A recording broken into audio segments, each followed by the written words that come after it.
Okay, we had the meeting tonight, and I am exhausted, and I am so thrilled with the turnout. I got to meet some of you guys there, and I just wanted to do a really quick recap about what happened, some of the experts that we heard from. I've got tons of content that I need to go through and edit, but essentially, we heard from a scientist, Catherine, who is phenomenal. She has worked with the Department of Energy before, and she talked about the environmental impacts, what these data centers actually do to our natural resources, to the environment, the pollutants that are spread throughout the air, particulate matter, and how it can negatively affect your health.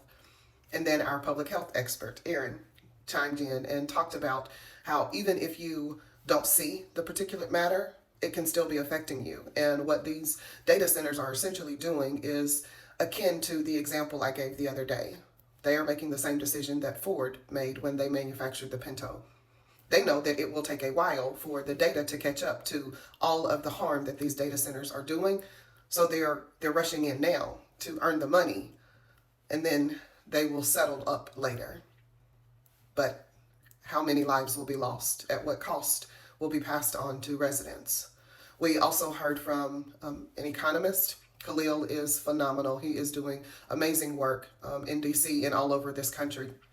And Khalil shared the real cost and how a lot of times politicians will talk about all of the revenue that will be generated. Oh, it's going to be a $100 billion investment, or it's $25 billion or $6 billion. They will share that, but they do not share what they have promised in exchange. He gave an example about Lowndes County, Virginia, and how Lowndes County currently 31% of their budget is reliant on the revenue from the taxes of these data centers. 31%.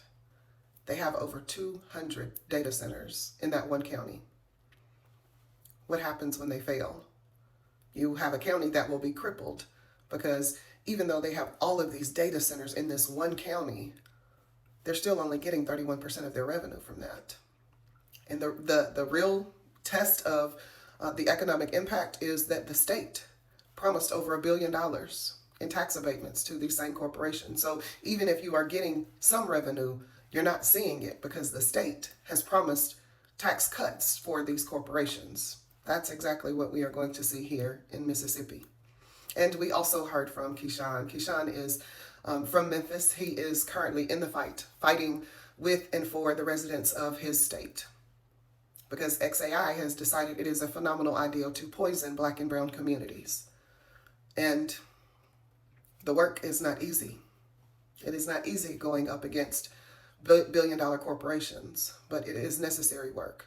It's really good work. One of the things that we talked about privately when we were just discussing preparing for this evening, we talked about how these data centers are the new civil rights.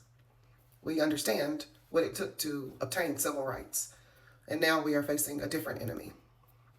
In addition to losing civil rights, we are now fighting for the right to have clean air, clean water, a sustainable future for our children and children's children. That is the fight that we are fighting.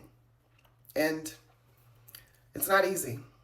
I think that Keyshawn was able to relate not just the struggle, but also the process, and then couple that with the progress that they are actually making. He talked about how important it is for you to talk to other people that you know, for you to ask questions of your local and elected officials, for them to be accountable. What are they standing for? And when they are voting, who do they have in mind? What it appears in Mississippi, based on some legislation that is absolutely horrendous, is our local elected officials have billion-dollar corporations in mind. They don't care that 20% of our population lives at or below the poverty line. They don't care that even though nationwide most people are $400 away from filing bankruptcy, they don't care that a $50 addition to someone here in this state could be crippling.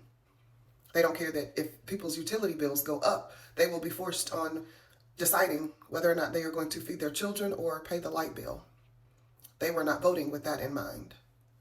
But it is top of mind for me and for this amazing organization. So for those of you who wondered how it went, that is a quick rundown. I will do some editing and I'm going to bed. I'm not going to do that tonight, but I'll definitely post some clips, introduce you guys to the amazing panel that we had. We also had our moderator, Yolanda, who whose background is corporate America. She's been CFO for Fortune 2, 3, 500 companies. She's amazing.